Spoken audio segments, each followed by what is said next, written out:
আসসালামু আলাইকুম সবাইকে, welcome to Get Help Edu. আর এসএসসি ফিজিক্সের এই কোর্সের গতি চ্যাপ্টারের তৃতীয় ক্লাসে আমরা চলে আসছি। দ্বিতীয় ক্লাস পর্যন্ত সম্ভবত আমরা গতির যে সমীকরণ আছে তার তিনটা সমীকরণ দেখছিলাম এবং তা থেকে তোমাদের মেইন বুকে যে দু একটা ম্যাথ দেওয়া আছে সেগুলো দেখছিলাম। এখন আমরা তারপর থেকে শুরু করব। তো দেখো, এরপরে যে টপিকটা আছে সেটা হলো পরন্ত বস্তুর তিনটা সূত্র। লিখে দিই টপিকটার নাম।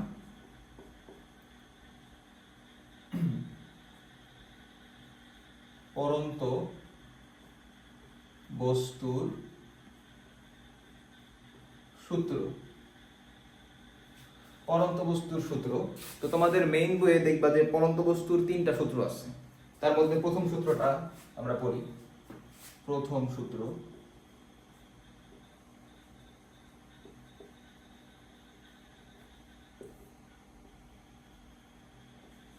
আচ্ছা। তো প্রথম সূত্রে দেখো কি বলছে, সিম্পলি বললে যে স্থির অবস্থান ও একই উচ্চতা থেকে বিনা বাধায় পরন্ত বস্তু সমান সময়ে সমান পথ অতিক্রম করে। ওকে, তুমি পড়লা। এখন এখানে তুমি কি বুঝছো আমি জানি না, আমি আমার মতো বোঝানোর চেষ্টা করি। তো এখানে যেটা বলছে, একটা কথা হলো স্থির অবস্থান। স্থির অবস্থান মানে কি? মানে তুমি একটা বস্তুকে ধরে রাখছো, ধরে রেখে ছেড়ে দিলাম, তাহলে সেটা স্থির অবস্থান থেকে পড়ে গেল। এমন না যে তুমি একটা মানে ফোর্সে একটা বেগে তাকে ছাড়লা, তুমি জাস্ট তাকে ছেড়ে দিবা। এটাকে বলে স্থির বস্তুর, স্থির পরন্ত বস্তু এটাকে বলে আর কি। আচ্ছা, তো এই প্রথম সূত্রে বলছে যে সকল স্থির অবস্থা থেকে সকল পরন্ত বস্তু সমান সময়ে সমান দূরত্ব অতিক্রম করে। আমি তোমাকে একটু দেখাই।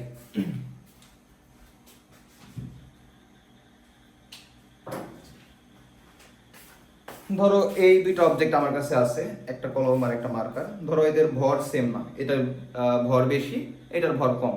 বাট এই সূত্রে যেটা বলছে যে স্থির অবস্থা থেকে যদি আমরা একে জাস্ট ছেড়ে দিই তাহলে সমান সময়ে সমান দূরত্ব অতিক্রম করবে। মানে এক কথায় একই সময়ে দুইজনকে ছেড়ে দিলে একই সময় মাটিতে পড়বে, এটা বলছে।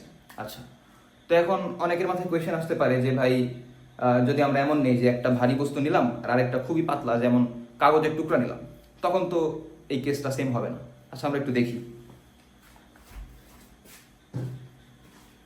হ্যাঁ, তো অনেকের মাথায় এই কোয়েশ্চেনটা আসতে পারে যে আমরা যদি একটা ভারী অবজেক্ট নেই আর একটা পাতলা অবজেক্ট নেই কাগজের টুকরা, এবং দুইটাকে যদি একই সাথে ছেড়ে দিই তাহলে কি হইলো? এই যে ভারী মার্কারটা ছিল অনেক আগে পড়ে গেল, আর কাগজের যে টুকরাটা ওইটা পড়তে অনেক সময় নিল। তাহলে কি এই যে গ্যালিলিওর ফার্স্ট ল, এগুলো কিন্তু গ্যালিলিওর ল। গ্যালিলিওর যে প্রথম সূত্র ফার্স্ট ল, যে স্থির অবস্থা থেকে সকল পরন্ত বস্তু সমান সময়ে সমান দূরত্ব অতিক্রম করবে, তাহলে এই ফার্স্ট ল কি ভুল? কি মনে হয় বলো, এই ফার্স্ট ল ভুল কিনা? যে ফার্স্ট লতে বলছে সমান সময়ে পড়বে, কিন্তু একজন পড়লো আগে, একজন পড়লো অনেক দেরিতে, তাহলে কি ফার্স্ট ল ভুল? না, ফার্স্ট ল ভুল না। কারণ ফার্স্ট ল দেখবা যে একটা কথা বলছে এখানে, সেটা হলো বিনা বাধায়, স্থির অবস্থান থেকে বিনা বাধায় সকল পরন্ত বস্তু সমান সময়ে সমান দূরত্ব অতিক্রম করে। ঠিক আছে? তো তুমি যে দেখলা মাত্র এক্সপেরিমেন্টটা, যে আমি একটা মার্কার আর একটা কাগজকে ছেড়ে দিছি, আরেকবার দেখাই।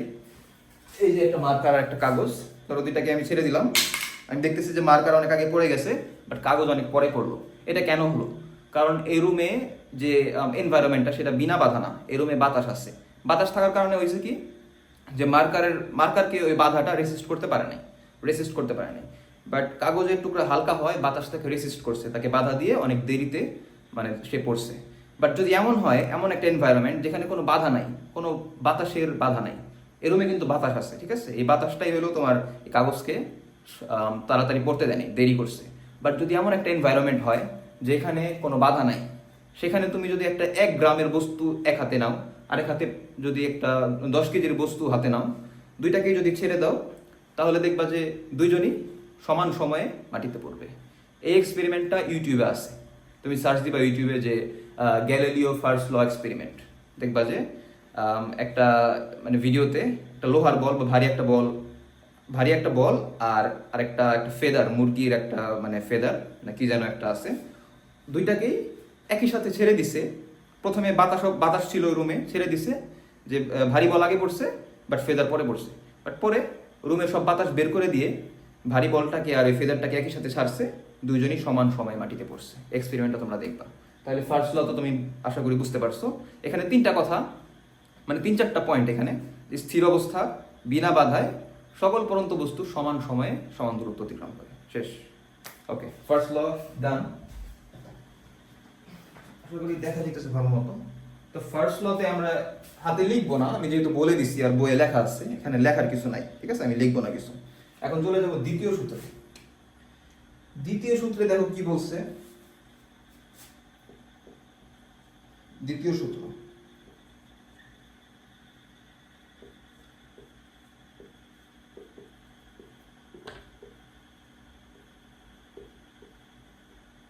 আচ্ছা, তো দ্বিতীয় সূত্র আমরা একটু আগে রিডিং করি, দেখি কি বলছে। আবারও বলতেছে স্থির অবস্থান। স্থির অবস্থান থেকে বিনা বাধায় পরন্ত বস্তু নির্দিষ্ট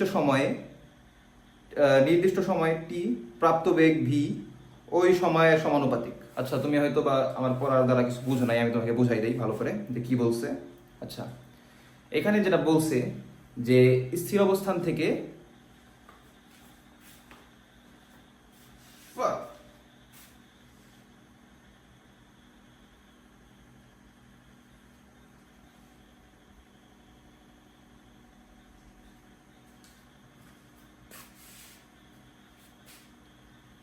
আচ্ছা, তো দ্বিতীয় সূত্রতে কি আছে আমরা আগে একটু পড়ে নিই, দেখি কি বলে। স্থির অবস্থান থেকে বিনা বাধায় পরন্ত বস্তুর নির্দিষ্ট সময়ে প্রাপ্ত বেগ ওই সময়ের সমানুপাতিক, এটা বলছে। তুমি হয়তো আমার পড়ার দ্বারা কিছু বুঝো নাই আমি কি বলছি, আমি তোমাকে বুঝাই দিই ভালো করে। এখানে বলতেছে যে বিনা বাধায় পরন্ত বস্তু, বিনা বাধায় স্থির অবস্থা থেকে কোনো পরন্ত বস্তুর সময় এবং বেগ সমানুপাতিক, মানে সময় যত বেশি বেগও তত বেশি। সময় আমি ধরো এটাকে ছেড়ে দিলাম, ধরো এটা 10 সেকেন্ড সময় নিয়ে পড়ছে, 0 থেকে 1, 1 থেকে 2, 3 এভাবে পড়তেছে। তো যত নিচে যাইতেছে, যত সময় পাস হইতেছে, এর বেগও আস্তে আস্তে বাড়তেছে এবং এটা সমানুপাতিক, এ কথাটাই বলছে। আচ্ছা, যেটা বলতেছিল যে স্থির অবস্থান থেকে বিনা বাধায় পরন্ত বস্তুর বেগ এবং সময় সমানুপাতিক, এই জিনিসটাকে আমরা একটু দেখি যে দ্বিতীয় সূত্রটা। ধরো একটা বস্তু আছে এখানে, মানে উপরে, ধরো এটা মাটি থেকে অনেক উপরে আছে, মাটি আমরা আরো নিচে দিই, ধরো এখানে মাটি, ধরো অনেক উপরে একটা বস্তু আছে, অনেক উপরে এটা, ঠিক আছে। তো এর বেগ না এর সময় এবং বেগটা আসলে কিরকম কিরকম ভাবে চেঞ্জ হবে দেখো। যখন এর সময়টা 0, মানে জাস্ট তুমি ধরছো বস্তুটাকে, তখন এর বেগ কত, যেহেতু আমি এটাকে ছাড়িনি, ধরছি মাত্র, ছেড়ে দিব, ইনিশিয়ালি তার বেগ কত, 0 না, তো 0 মিটার পার সেকেন্ড লেখো। আমরা জাস্ট এই দ্বিতীয় সূত্রকে ভিজুয়ালাইজ করতেছি, ঠিক আছে। আচ্ছা, তো যখন এর সময় 1 সেকেন্ড, ধরো বস্তুটা এখানে চলে আসছে, ঠিক আছে, এখান থেকে এখানে আসছে, তখন তুমি দেখবা যে তার বেগ হইতেছে 9.8 মিটার পার সেকেন্ড। কেন এই বেগটাই হলো, এটার হিসাব পরে, ওগুলাই পরে আসবে। আপাতত এটুকু মনে রাখো যে 0-তে 0 বেগ হবে, 1 সেকেন্ডে 9.8 বেগ হবে, ঠিক আছে। তারপরে ধরো যখন নাকি দ্বিতীয় সেকেন্ড বস্তুটা ধরো যে এইখানে চলে আসছে, তখন তার বেগ দেখবা যে 19.6 মিটার পার সেকেন্ড হয়ে গেছে, মানে যত সে নিচে পড়তেছে তার বেগ বাড়তেছে। আবার ধরো যে 4 সেকেন্ডের কথা যদি চিন্তা করি, 4 সেকেন্ডে তুমি দেখবা যে তার বেগ সম্ভবত 39.2 এরকম বেগ হয়। মানে এটা একদম রিয়েল লাইফের কেস, যে বিনা বাধায় যদি তুমি পরন্ত বস্তুকে ছেড়ে দাও, সেটা যে বস্তুই হোক, যত ভারী হোক যত হালকা হোক, ছেড়ে দিলে দেখবা যে সেটা 0-তে তার বেগ 0, 1 সেকেন্ডে তার বেগ হবে 9.8, 2 সেকেন্ডে তার বেগ হবে 19.6, 4 সেকেন্ডে এরকম, 8 সেকেন্ডে এরকম, মানে বেগ বাড়তে থাকবে। তাহলে এই যে এই জিনিসটা দেখো, 0-তে 0 ছিল, 1 সেকেন্ডে 9.8 হয়েছে, যখন নাকি দ্বিতীয় সেকেন্ড, সময় কয় গুণ হইলো, 1 সেকেন্ড থেকে যে 2 সেকেন্ডে আসছে, সময় কয় গুণ হয়েছে, 2 গুণ হয়েছে না, 2x, ধরো সময় হয়েছে 2 গুণ, বেগ কয় গুণ হয়েছে, 9.8 এবং 19.6, এদের মধ্যে মানে সম্পর্কটা কি, 2 গুণ না, এটাকে 2 গুণ করলে এটা হয়, 2 গুণ করলে এটা হয়। আবার ধরো 2 সেকেন্ড থেকে 4 সেকেন্ডে, 2 সেকেন্ড থেকে 4 সেকেন্ডের এইটা কত, মানে 2 সেকেন্ডকে দ্বিগুণ করলে 4 সেকেন্ড হইতেছে, তাহলে এটাও 2x। আবার 19.6 থেকে তুমি 39.2 দেখো, এটাও কিন্তু 2x। এখন তুমি বলতে পারো যে ভাই আপনি হয়তো বা ইচ্ছা করে এরকম বানাইছেন যাতে সূত্র মিলে, না, রিয়েল লাইফে এরকমই হয়। তুমি বিশ্বাস না হলে চ্যাট জিপিটি বা যে কোনো কিছু ঘাইটা দেখতে পারো, যে রিয়েল লাইফে এরকমই হবে। তো এখান থেকে তুমি কি বুঝতে পারতেছো বলো তো, এখান থেকে তুমি যা দেখতেছো যে বেগকে সময়কে তুমি যত গুণ করবা বেগও তত গুণ হবে। সময়কে দ্বিগুণ করছো, বেগও দ্বিগুণ হয়েছে। সময়কে 4 গুণ করো, বেগও 4 গুণ হইতেছে। তাহলে ওই যে আমি একটু আগে দেখাইলাম রাবার টেনে, যে রাবারকে আমরা যত বড় করি, রাবারের যত ফোর্স দিই, যত টান দিই, তত লেন্থ বাড়ে। এবং রাবারের টান এবং লেন্থের সম্পর্ক কি ছিল? সমানুপাতিক। এখানেও তো তাই, যে তোমার সময়কে যত গুণ করতেছো বেগও তত গুণ হইতেছে। তার মানে সময় আর বেগের সম্পর্ক কি? সমানুপাতিক। এইটাই বলছে দ্বিতীয় সূত্র, গ্যালিলিওর দ্বিতীয় সূত্র বা পরন্ত বস্তুর দ্বিতীয় সূত্র এটাই বলে যে সময় এবং বেগ সমানুপাতিক। তাহলে এখান থেকে আমরা কি লিখবো? যে ভি ভি সমানুপাতিক টি। সময় ও বেগ কি? সমানুপাতিক। ওকে, এখন চলে যাব থার্ড লতে। তো প্রথম দুইটা সূত্র আমরা এখানে দেখলাম, সব মুছে দিব এখন, ঠিক আছে? তোমরা যারা এই ভিডিওটা দেখতেছো তোমরা অবশ্যই নোট করবা এটা, ঠিক আছে? যারা আর কি এসএসসি লেভেলের তোমরা যারা এই ভিডিও দেখতেছো তোমরা অবশ্যই এই ভিডিওগুলো দেখা অবস্থায় নোট করবা। জাস্ট যদি ভিডিও দেখো বসে বসে বা শুয়ে শুয়ে, তাহলে কিন্তু কোনো লাভ নেই, ঠিক আছে? এগুলো নোট করবা এবং যখন আমাদের প্র্যাকটিস ক্লাস আমরা দিব তখন তুমি প্র্যাকটিস করবা। এইভাবে করে তুমি মানে আমাদের এই চ্যানেল থেকে বা পেজ থেকে তুমি হেল্পগুলো নিবা, ঠিক আছে? এই জন্য কিন্তু আমাদের এই প্ল্যাটফর্মের নাম গেট হেল্প। হেল্প নাও, যত পারো হেল্প। এখন আমরা তৃতীয় যে সূত্রটা আছে এটা দেখবো, গ্যালিলিওর তৃতীয় সূত্র, পরন্ত বস্তুর তৃতীয় সূত্র।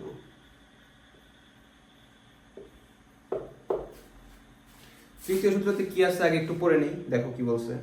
স্থির অবস্থান থেকে বিনা বাধায় পরন্ত বস্তু নির্দিষ্ট সময়ে যে দূরত্ব অতিক্রম করে তা ওই সময়ের বর্গের সমানুপাতিক। আচ্ছা, হয়তো বা কিছু বুঝো নাই কি বলছি, আমি একটু বুঝাই দিই। এই সূত্রটা কি বলছে আমি তোমাকে একটু ভিজুয়ালাইজ করাইতে চাই, ঠিক আছে? তো এই জন্য তুমি দেখো আমি কি কি লিখি। ধরো একটা বস্তু আছে এখানে, এই বস্তুটা ধরো এটা হলো মাটি, এই বস্তুটা মাটিতে পড়বে। কোথায় পড়বে? মাটিতে পড়বে। তো এই বস্তুর আমরা যেহেতু এই তৃতীয় সূত্রে টি এবং এইচ নিয়ে কথা বলছে, আমরা টি আর এইচ লিখবো, টি লিখবো আর এইচ লিখবো। টি আর এইচ এর রিয়েল লাইফ এক্সপেরিমেন্ট থেকে আমরা এদের সম্পর্ক বের করব, ঠিক আছে? দেখো একটা বস্তু ধরো নিচে পড়বে, তাহলে এটা এটা তো অনেক মানে সময় আছে, 1 সেকেন্ড এতখানি, 2 সেকেন্ড এতখানি, 3 সেকেন্ড এতখানি, এভাবে নিচে পড়বে।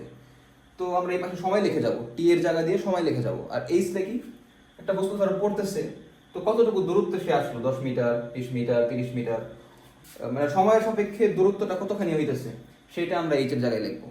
তো রিয়েল লাইফে যেটা হয়, যখন 0 second, when it's 0 second initial point, তখন এই বস্তুর দূরত্ব হয় 0 মিটার। মানে ধরো এখান থেকে এখানে আছে বস্তুটা, এখান থেকে তার দূরত্ব কত উপর থেকে? 0 মিটার, কারণ সে এখনো পড়ে নাই, জাস্ট এখন উপরে আছে। বাট when it's 1 সেকেন্ড, যখন 1 সেকেন্ড পাস হয়, ধরো বস্তুটা এখানে চলে আসছে, রিয়েল লাইফে যে কোনো বস্তু বিনা বাধায় 1 সেকেন্ড পরে সে 4.9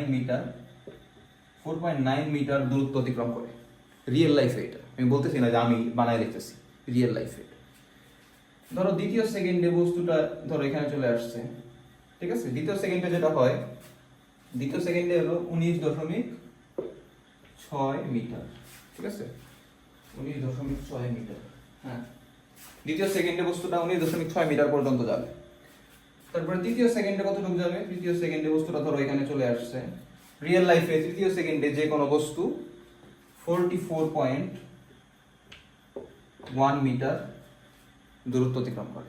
এখন আমি এগুলো কেন লিখতেছি? আমি এগুলো লিখতেছি তোমাকে সূত্রটা বোঝানোর জন্য, ঠিক আছে? এখন দেখো কিভাবে আমরা এর রিয়েল লাইফের এক্সপেরিমেন্ট থেকে সম্পর্কটা নিয়ে আসবো। দেখো 1 সেকেন্ডে গেল কত? 4.9। 1 থেকে 2 এর মানে কয় গুণ করলে 1 থেকে 2 হয়? 1 কে 2 গুণ করলে, তাহলে 2x, 1 এর সাথে 2 গুণ করলে হয় হলো 2 সেকেন্ড। 1 সেকেন্ড থেকে 2 গুণ করলে 2 সেকেন্ড হয়। বাট 4.9 এবং 19.6 এর মধ্যে সম্পর্ক কি? 4.9 কে কয় গুণ করলে 19.6 হবে? 4 গুণ করলে। কয় গুণ করলে? 4 গুণ করলে 19.6 হবে, ঠিক আছে? আবার এই 1 সেকেন্ডে তুমি যদি 3 গুণ করো তাহলে 3 সেকেন্ড হবে। 1 সেকেন্ডকে 3 গুণ করলে 3 সেকেন্ড হবে। এখন এই 4.9 কে 9 গুণ করলে 44.1 হবে। আমি এগুলো কেন বলতেছি দেখো, 2 এর সাথে 4, 3 এর সাথে 9, টি এবং এইচ না, ধরো টি যখন 1 গুণ তখন এইচ 1 গুণ, টি যখন আমি দ্বিগুণ করছি এইচ হয়ে গেছে 4 গুণ, টি যখন আমি 3 গুণ করছি এইচ হয়ে গেছে 9 গুণ, আবার টি যখন নাকি আমি 4 গুণ করব এইচ হয়ে যাবে 16 গুণ রিয়েল লাইফে। এখন তুমি টি আর এইচ এর সম্পর্ক বের করো, বলো। 1 গুণ করলে 1 গুণ হয়, 2 গুণ করলে 4 গুণ হয় রিয়েল লাইফে, 3 গুণ করলে 9 গুণ হয়, 4 গুণ করলে 16 গুণ হয়। তার মানে টি মানে যত গুণ হবে এইচ হলো তার স্কয়ার আকারে হবে। টি যদি দ্বিগুণ হয় এইচ হবে 4 গুণ, টি যদি হয় যে 4 গুণ এইচ হবে 16 গুণ, স্কয়ার করে দিতে হবে। তাহলে টি এবং এইচ এর সম্পর্কটা কিরকম হবে? এরকম হবে না যে এইচ সমানুপাতিক টি স্কয়ার, এটা হবে না? আমরা কিন্তু একদম রিয়েল লাইফ এক্সপেরিমেন্ট থেকে এটা দেখছি, মানে আমি তো আর তোমাকে এক্সপেরিমেন্ট করে দেখাতে পারবো না, ওই ইনস্ট্রুমেন্ট আমার কাছে নাই, থাকলে আমি দেখাইতাম। বাট আমি মানে গবেষণা করছি চ্যাট জিপিটিতে, সেটা আমি পাইছি যে 1 সেকেন্ডে 4.9, 2 সেকেন্ডে 9.6, সেইখান থেকে আমি তোমাকে বের করে দেখাইলাম যে এরকম হয়। ঠিক আছে, তো এটা হলো গ্যালিলিওর থার্ড ল এখানে শেষ। এখন এই লগুলো থেকে কিছু সূত্র আছে, সূত্রগুলো আমরা পড়বো,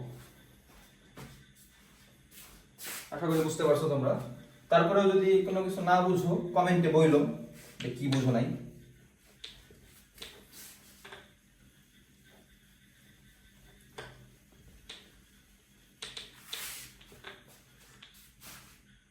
আচ্ছা,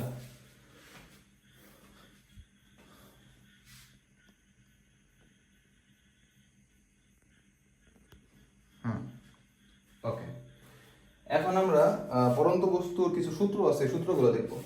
পরন্ত বস্তুর সূত্র, পরন্ত বস্তুর সূত্র, পরন্ত বস্তুর কিছু সূত্র আছে, সূত্র দেখো। দেখো পরন্ত বস্তুর সূত্রগুলো আসলে কিছুই না, আমরা আগে এই অধ্যায়ের শুরুতে যে 3টা সূত্র পড়ছিলাম ওগুলো লিখি। কি লিখছিলাম যে দেখো v equal to u plus at, এটা পড়ছিলাম। তারপরে তুমি পড়ছিলা h equal to ut plus half, ধরো h কিসে, s half at square, এটা পড়ছিলা না? আরেকটা কি পড়ছিলা, v square equal to u square plus 2as, এই 3টা সূত্র তুমি কিন্তু পড়ছিলাম। এখন পরন্ত বস্তুর ক্ষেত্রে আমরা এগুলাকে জাস্ট কনভার্ট করে দেব। ঠিক আছে, মানে বস্তু যখন নাকি উপর থেকে নিচে পড়ে তখন এমন না যে এই সূত্রগুলো ইউজ করা যাবে না, যাবে। বাট একটা জিনিস দেখো, পরন্ত বস্তুর ক্ষেত্রে কি হয়, পরন্ত বস্তুর ক্ষেত্রে দেখো এই যে তোমার ত্বরণটা আছে, তোমাদেরকে আমি এটা বলি যে এটা কোন অধ্যায়ের পর আমি জানি না, ঠিক আছে, এটা হয়তো সামনে বলতে হবে, সামনে মহাকর্ষ অধ্যায় থাকতে পারে এটা পসিবলি। তো দেখো যখন নাকি কোনো বস্তু উপর থেকে নিচে পড়ে বা নিচ থেকে উপরে ছেড়ে দাও, তার একটা নির্দিষ্ট ত্বরণ থাকে, ত্বরণটা হলো 9.8 মিটার পার সেকেন্ড স্কোয়ার। ঠিক আছে, এবং এই ত্বরণ কিন্তু চেঞ্জ হবে না। এমন না যে আমি একটা বস্তু ছেড়ে দিলাম, বস্তুর অর্ধেক পর্যন্ত আসছে একটা ত্বরণে, বাকি অর্ধেক অন্য ত্বরণে, এরকম না। পুরো সময় জুড়ে তার একটা ফিক্স ত্বরণ থাকবে, ফিক্স একটা অ্যাক্সেলারেশন থাকবে, ওইটা হলো জি, যেটা হলো 9.8 মিটার পার সেকেন্ড স্কোয়ার। ঠিক আছে, ফিক্স একটা ত্বরণ থাকে। তাহলে আমরা কিন্তু পরন্ত বস্তুর ক্ষেত্রে যে সূত্রগুলো আছে এই সূত্রগুলোর এর জায়গায় কিন্তু আমরা জি দিতে পারি, কারণ ত্বরণটা এখন জি আর ত্বরণটা ফিক্স আমরা জানি। তো এখন আমরা এ বলবো না, এখন আমরা বলবো জি। ঠিক আছে, এই জন্য এই সূত্রগুলো হয়ে যাবে, দেখো ভি ইকুয়াল টু ইউ, তো ইউই, বাট এ হয়ে যাবে জি। তারপরে আবার এস কে আমরা এইচ বলবো এখন, কারণ এখন আমরা হাইট মেজার করতেছি উপর থেকে। H equal to U T plus half G T square, v square equal to u square plus 2gh।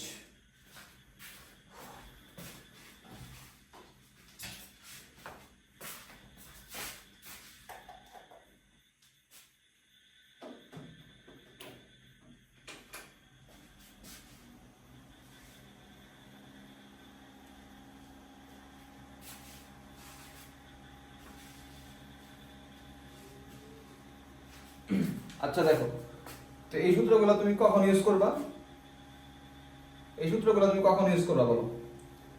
এই সূত্রগুলো ইউজ করবা যখন একটা বস্তু উপর থেকে নিচে পড়তেছে, পরন্ত বস্তু উপর থেকে যখন নিচে পড়ে একটা বস্তু, এটাকে বলে পরন্ত বস্তু। বাট আমরা নিচ থেকে যখন উপরে মারি ওইটাকে আর পড়ন্ত বলে না, ওইটাকে বলে নিক্ষিপ্ত বস্তু। কি বলে? নিক্ষিপ্ত বস্তু। ঠিক আছে, তো আমরা এই সূত্রগুলো ইউজ করবো পড়ন্ত বস্তুর ক্ষেত্রে, বাট আমরা নিক্ষিপ্ত বস্তুর ক্ষেত্রে কি ইউজ করব? ধরো এটা হলো পড়ন্ত বস্তু, আর আমরা এদিকে নিক্ষিপ্ত বস্তুর সূত্র লিখি। নিক্ষিপ্ত বস্তুর সূত্র। ঠিক আছে, নিক্ষিপ্ত বস্তুর ক্ষেত্রে, নিক্ষিপ্ত বস্তুর ক্ষেত্রে কি হবে দেখো। নিক্ষিপ্ত বস্তুর ক্ষেত্রে তুমি চিন্তা করো, পড়ন্ত বস্তুর ক্ষেত্রে উপর থেকে যখন নিচে ছাড়ো, উপর থেকে ছেড়ে দিলা এই জিনিসটাকে বা যে কোনো একটা অবজেক্টকে, তুমি চিন্তা করো তো বেগ কি আস্তে আস্তে বাড়ে নাকি কমে ওই বস্তু? তুমি এক্সপেরিমেন্ট করে দেখবা। তুমি ধরো তোমার বাসার যদি 3 তলা বা 5 তলা হয়, যাবা ছাদে যাবা, যাই উপর থেকে কিছু একটা ছাড়বা, সে অবজারভেশন করবা যে ওই বস্তুটার কি বেগ আস্তে আস্তে বাড়লো নাকি কমলো। এটা বোঝার সবচেয়ে সহজ উপায় হইতেছে, তুমি যখন ছাড়ছিলা তখন তার বেগ কত ছিল? 0। আর যখন সে মাটিতে স্পর্শ করলো তার আগে তার বেগ কত ছিল? Maximum, highest. তার মানে তার বেগ আস্তে আস্তে বাড়তেছে। তো বেগ যেহেতু বাড়তেছে এই জন্য আমরা ত্বরণকে জি বলছি 9.8। বাট যখন আমরা একটা বস্তুকে নিক্ষেপ করলাম উপরের দিকে, তুমি অবজার্ভ করবা কোন একটা বস্তুকে নিক্ষেপ করে, দেখবা যে শুরুতে তার অনেক বেগ থাকে, বাট উঠতে উঠতে উঠতে উঠতে একটা পয়েন্টে যেয়ে তার বেগটা কত হয়? 0 হয়ে যায়, মানে খাড়া উপরের দিকে। তারপরে আবার আস্তে আস্তে সে নামে। তার মানে নিক্ষিপ্ত বস্তুর ক্ষেত্রে শুরুতে ইনিশিয়ালি বেগ বেশি থাকে, লাস্টে যেয়ে তার বেগটা 0 হইতেছে বা মিনিমাম হইতেছে। তার মানে এখানে বেগটা কমতেছে। আর বেগ কমলে কি সেটা ত্বরণ হয়? হ্যাঁ, ত্বরণ বলা যায়, বাট ওই ত্বরণটা কি পজিটিভ হবে? তুমি যখন বেগটা বাড়লো উপর থেকে নিচে ছাড়লা, তখন তুমি বললা যে এটা পজিটিভ জি, পজিটিভ জি, এই যে প্লাস জি, দেখো প্লাস জি। বাট এবারও কি তুমি বলবা প্লাস জি যখন নাকি উপরে মারছো? না, এবার বেগ কমতেছে, এবার তুমি বলবা যে মাইনাস জি। তখন সূত্রগুলো হয়ে যাবে জাস্ট মাইনাস জি। কি হয়ে যাবে? মাইনাস জি হয়ে যাবে সবগুলো। তাহলে V equal to U minus GT. এই মাইনাসটা কেন দিছি? কারণ নিক্ষিপ্ত বস্তু, বস্তুটা আমি উপরে মারতেছি। ঠিক আছে, এজন্য জি মাইনাস। আবার H UT plus minus half GT square.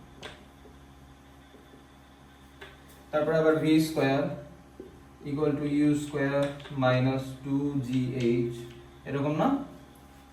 তাহলে এগুলো হলো নিক্ষিপ্ত বস্তুর ক্ষেত্রে। ঠিক আছে, এইগুলো হলো নিক্ষিপ্ত বস্তুর ক্ষেত্রে, আর এগুলো হলো পড়ন্ত বস্তুর ক্ষেত্রে। ওকে,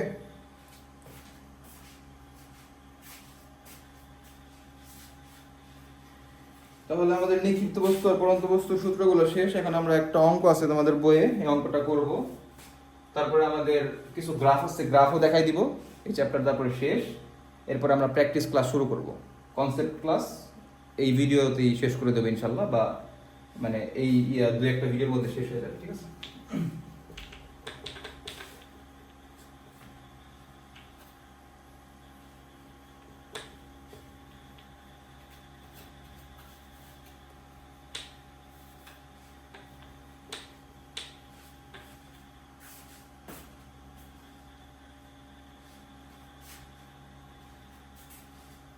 আচ্ছা দেখো, তোমাদের বইয়ে একটা অঙ্ক আছে, ওই অঙ্কটা আমরা একটু করি। আগে অঙ্কের প্রশ্নটা করতে হবে। ঠিক আছে, প্রশ্ন তুলি আগে। প্রশ্নতে কি বলছে যে ক্রিকেটের একজন ভালো পেস বোলার ঘন্টায়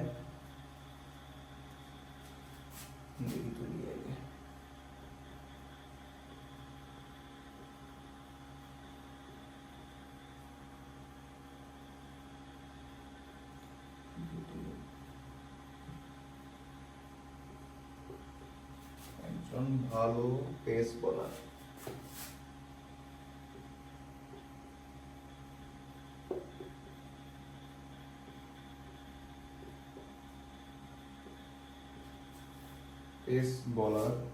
ঘন্টায় 150 কিলোমিটার পার আওয়ার বেগে বল ছুটতে পারে।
আচ্ছা,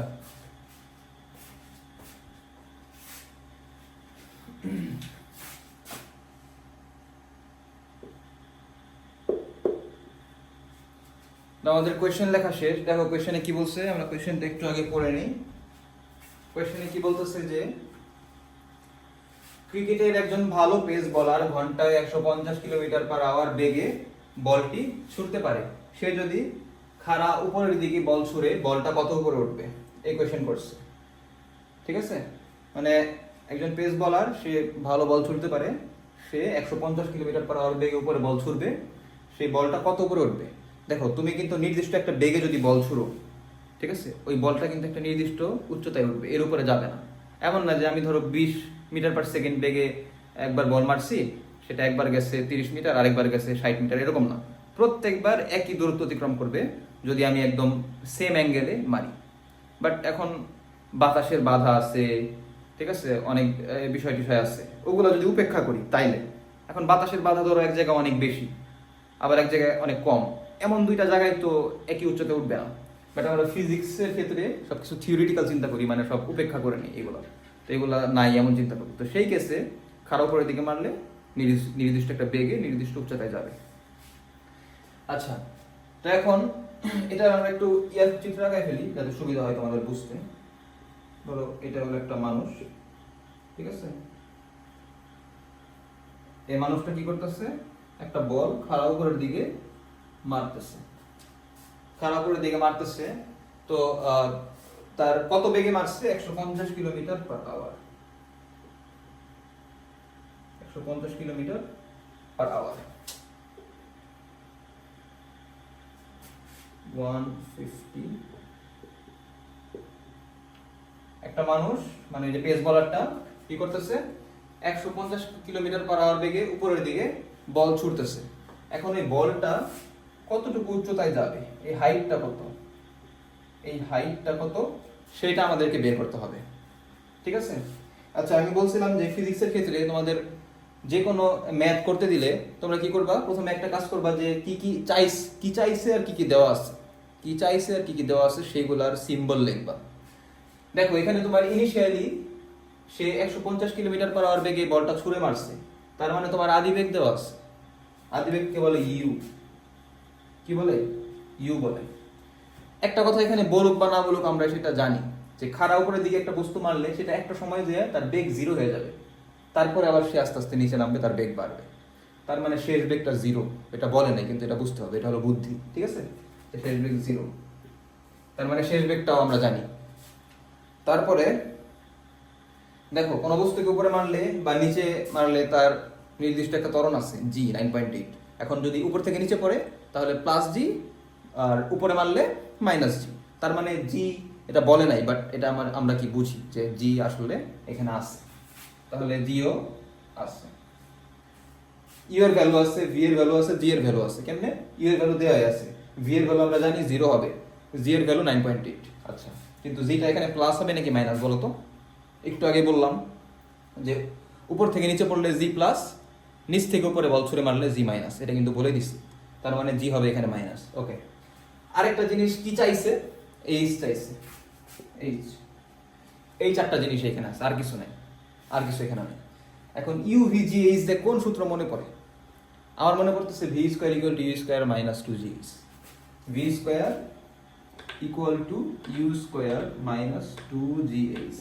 কেন মাইনাস লিখলাম? কারণ নিক্ষিপ্ত বস্তু, পরন্ত বস্তুর ক্ষেত্রে প্লাস, নিক্ষিপ্ত বস্তুর ক্ষেত্রে মাইনাস। ঠিক আছে, আচ্ছা তাহলে এখান থেকে আমাদেরকে বের করতে হবে কি হাইট এইচ।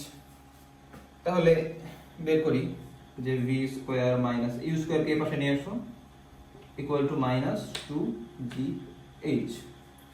ঠিক আছে, এখন তুমি এইচ কে এইচ বের করবে না, তাহলে এইচটা লেখো কি হবে, V square minus U square divided by minus 2g। এই যে মাইনাস 2g আছে না, মাইনাস 2g কে এই পাশে নিয়ে আসছে, বুঝতে পারছো, এই পাশে নিয়ে আসছে। এটুকু তো আশা করি সবাই বুঝছো। এখন তুমি জাস্ট মান বসাও। ঠিক আছে, আচ্ছা তো মান বসাবো কেমনে? আমরা সাইডে আগে সবগুলো লিখি। দেখো ইউ কত দেওয়া, 150 কিলোমিটার/আওয়ার, আমি বলছিলাম যে ফিজিক্সে আমরা কিলোমিটার পার আওয়ারকে মিটার পার সেকেন্ডে নিয়ে যাই, মানে এসআই এককে বের করি। আর এর পদ্ধতি কি 3.6 দিয়ে ভাগ। আমি তোমাকে বলছিলাম যে ফিজিক্সে যখনই তুমি কিলোমিটার পার, ফিজিক্সে না মানে কিলোমিটার পার আওয়ার থেকে মিটার পার সেকেন্ডে নিলেই তুমি জাস্ট 3.6 দিয়ে ভাগ করে দিবা। তাহলে 150 ভাগ 3, এটা হয়ে যাবে 3.6 আর কি মিটার পার সেকেন্ড। কত আসবে তাহলে?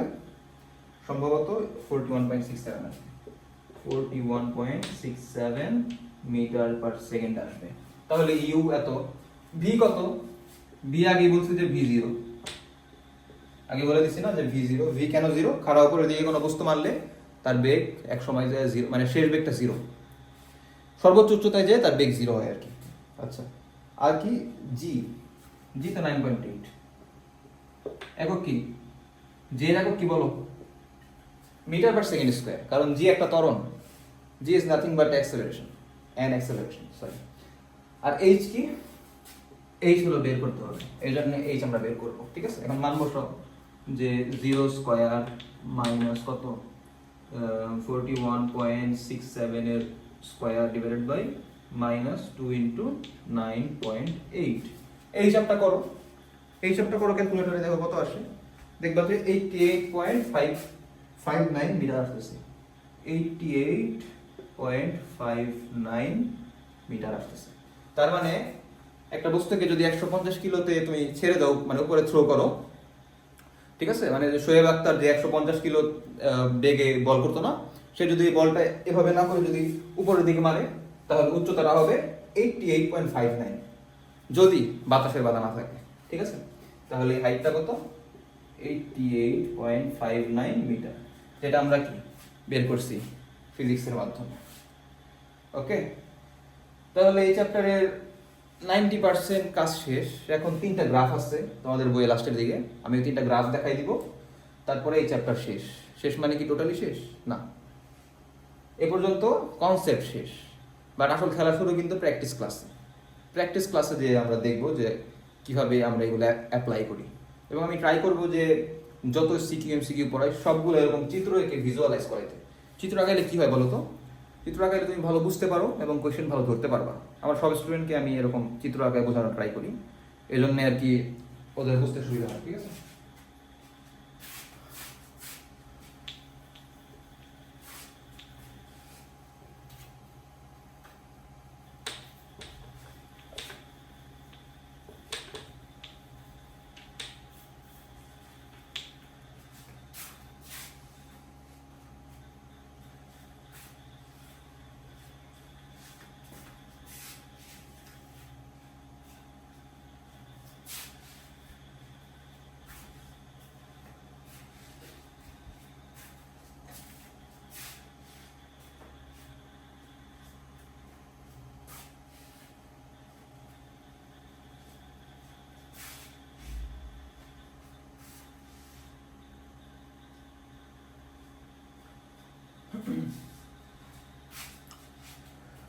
ওকে। তো এই চ্যাপ্টারের পড়ালেখা প্রায় শেষ, বাট 3টা গ্রাফ আছে, বলছিলাম আমি 3টা গ্রাফ দেখাবো, ওই 3টা গ্রাফ দেখাই। দেখো, আচ্ছা, গ্রাফের মধ্যে প্রথম যে গ্রাফটা 1 নাম্বার, সেটা কার কার গ্রাফ? পরন্ত বস্তুর ক্ষেত্রে দূরত্ব ও সময়ের গ্রাফ। ঠিক আছে, পরন্ত বস্তুর দূরত্ব ভার্সেস সময়,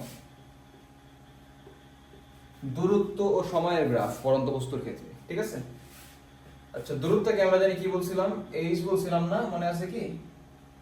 আর সময় কি বলছিলাম? যে এস, টি টি টি বলছিলাম, টি এবং এইচ। টি এবং এইচ এর এটা কেমন ছিল? এরকম ছিল না যে টি এইচ, যে এটা 0 সেকেন্ড টু 0 মিটার, এটা ছিল 1 সেকেন্ড, এটা ছিল 4.9 মিটার, এটা ছিল 2 সেকেন্ড, এটা ছিল কত জানো? 19.6 মিটার, এটা ছিল 3 সেকেন্ড, এটা ছিল 44.1 মিটার। রিয়েল লাইফের মানে এরকম কেস হয়, আমি কিন্তু একটু আগেই ভিডিওতে বলছি কি হয়, এটা আমি আগে ব্যাখ্যা করছি, এখন ব্যাখ্যা করবো না। এখন দেখো, তো 0 এর জন্য 0, 1 এর জন্য 4.9, 2 এর জন্য 19.6, 3 এর জন্য 44.1। এগুলোকে যদি আমরা গ্রাফে ইনপুট করি, গ্রাফ, একটা গ্রাফ যার x অক্ষ আর y অক্ষকে আমরা ইন্ডিকেট করি, এই দেখো। তো এই গ্রাফের আমরা যদি x অক্ষের দিকে যদি দেই দূরত্ব, কি দেই, দূরত্ব বা h দেই, আর কি বললাম এটা x অক্ষ, সেটা তো y অক্ষ, y অক্ষের দিকে যদি দেই দূরত্ব আর x অক্ষের দিকে যদি দেই সময়, সময় কি, তাহলে গ্রাফটা কেমন হবে? দেখো 0 0 0, তারপরে 149, হয়তো বা এখানে আসবে 4.1 4.9, 2 19.6, হয়তো বা এরকম একটা জায়গায় আসবে, 3 44.1, এরকম হবে, ঠিক আছে? তো এই সবগুলা ডট যদি মিলাই দাও, এই সবগুলা ডট যদি তুমি মিলাই দাও, দেখবা যে অনেকটা এরকম একটা গ্রাফ হয়ে গেছে। সুন্দর করে আঁকা একটু, এরকম একটা গ্রাফ দেখবা যে হয়েছে, বুঝতে পারছো? তাহলে দূরত্ব এবং সময় h এবং t এর গ্রাফটা কিরকম পরন্ত বস্তুর ক্ষেত্রে? এরকম। এটা কিন্তু একদম মানে সমান, ডিরেক্ট সমানুপাতিক না। এদের সম্পর্ক কি? সম্পর্ক হলো h সমানুপাতিক t স্কয়ার, ঠিক আছে, বা y equal to x square. এই ধরনের যদি কেস হয় যে y equal to x square, তখন গ্রাফটা এরকম হবে, বুঝতে পারছো? এটা তোমরা এই যে ডেসমস নামে একটা অ্যাপ আছে, এই অ্যাপে দেখতে পারো, দেখবা যে এরকম গ্রাফ আসে। তাহলে 1 নম্বর গ্রাফ দেখলাম, এখন আমরা যাব 2 নম্বর গ্রাফ, 3 নম্বর গ্রাফ, আস্তে আস্তে সবই দেখবো। ওকে,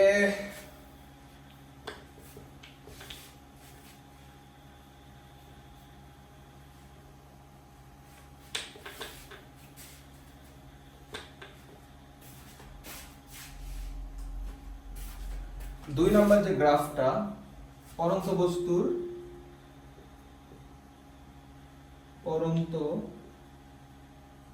বস্তুর বেগ ভার্সেস সময়। বেগকে আমরা কি বলছিলাম? v, আর সময়কে কি বলছিলাম? t, ঠিক আছে? এবার দেখো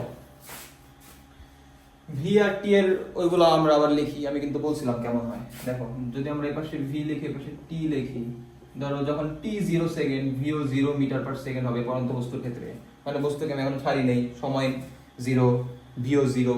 বাট যখন t 1 সেকেন্ড, বস্তুর v হবে 9.8 মিটার পার সেকেন্ড। এটা কিন্তু পরীক্ষিত, এটা পরীক্ষিত, ঠিক আছে, এটা এক্সপেরিমেন্টাল ভ্যালু। 2 সেকেন্ডে কত হবে? 2 সেকেন্ডে হবে 19.6 মিটার পার সেকেন্ড। তারপরে এরকম ভাবে 3 সেকেন্ডে কত হবে? 19 আর 9 28, 18 14, 28 মানে 29.4 মিটার পার সেকেন্ড। তারপরে 4 সেকেন্ডে কত হবে? 4 সেকেন্ডে হবে 39.2 মিটার পার সেকেন্ড। এরকম হবে, মানে একটা পরন্ত বস্তুর বিভিন্ন সময় বিভিন্ন বেগটা এরকম হবে। এটা এক্সপেরিমেন্টাল রিয়েল। এখন দেখো এবার কেসটা কেমন হইতেছে, যে 1 সেকেন্ডে একটা বেগ এত, 2 সেকেন্ডে বেগ এত, মানে 1 সেকেন্ডে যে বেগ, একে 2 গুণ করো, 1 কে 2 গুণ করলে 2 হয়, একেও 2 গুণ করলে এটা আসে, আবার একে 3 গুণ করলে এটা আসে, একেও 3 গুণ করলে এটা আসে, আবার একে 4 গুণ করলে এটা আসে, আবার একেও 4 গুণ করলে এটা আসে। তার মানে v এবং t এর সম্পর্কটা কি রকম? জাস্ট ডাইরেক্ট সমানুপাতিক, ডাইরেক্ট সমানুপাতিক। v আর t এর সম্পর্ক কি? ডাইরেক্ট সমানুপাতিক, ঠিক আছে? এখন তুমি যদি এটাকে যদি তুমি ধরো y, এটাকে যদি ধরো x, y equal to x এর যে গ্রাফটা, সেটা কি রকম? মানে ডাইরেক্ট সমানুপাতিক হইলে তাদের গ্রাফটা কেমন হয়? ধরো এইদিকে গেছে বেগ, এদিকে গেছে কি বেগ v, আর এদিকে গেছে সময় t, তাহলে তাদের গ্রাফ কেমন হবে? গ্রাফ হবে এরকম, গ্রাফ হবে এরকম, বুঝতে পারছো? একদম একদম মানে মাঝখান দিয়ে চলে যাবে, y ইকুয়াল টু x। ডেসমস অ্যাপে তোমরা এটা দেখবা, ঠিক আছে? এই গ্রাফগুলো দেখবা, ডেসমস অ্যাপ নামায় রাখবা। যখনই কোনো গ্রাফ দেখতে মন চাবে, কনফিউশন আসবে, আমি এটা করি আর কি, আমার যদি কোনো কনফিউশন আসে যে আসলে এই গ্রাফটা কিরকম, আমি ওই অ্যাপে যে লিখি y ইকুয়াল টু x, তারপরে দেখাই যে আসলে গ্রাফটা কিরকম, তোমরাও দেখবা। তাহলে এটা হলো পরন্ত বস্তুর দ্বিতীয় গ্রাফ, ঠিক আছে? এখন তৃতীয় আমরা গ্রাফটা দেখি।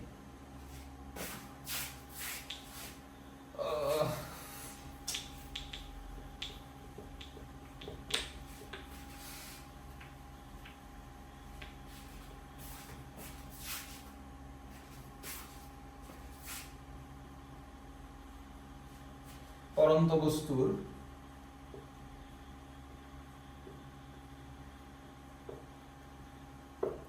এবার হলো ত্বরণ ভার্সেস সময়।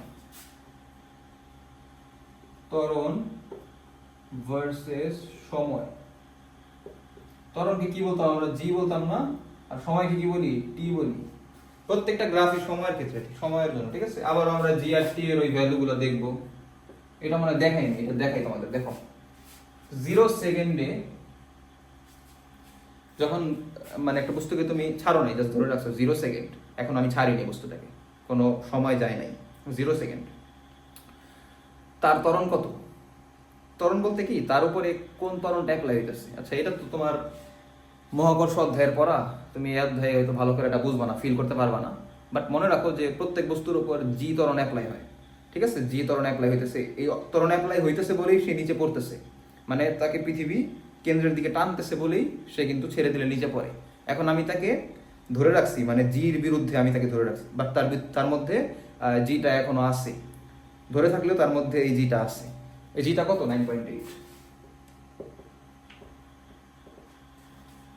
এখন ধরো বস্তুটাকে তুমি ছেড়ে দিছো, ছেড়ে দেওয়ার পরে ধরো 1 সেকেন্ড হয়েছে, বস্তুটা এখানে গেল, তার জি কত? তার ত্বরণ কত? তার ত্বরণ মনে হয় বেড়ে গেছে না, মনে হইতে পারে যে ত্বরণ মনে হয় বাড়ে। ত্বরণ ফিক্স থাকে, ত্বরণ ফিক্স থাকে কিন্তু বেগ বাড়ে। তাহলে 1 সেকেন্ড পরে ত্বরণ কত হবে? ত্বরণ 9.8 মিটার পার সেকেন্ডই হবে।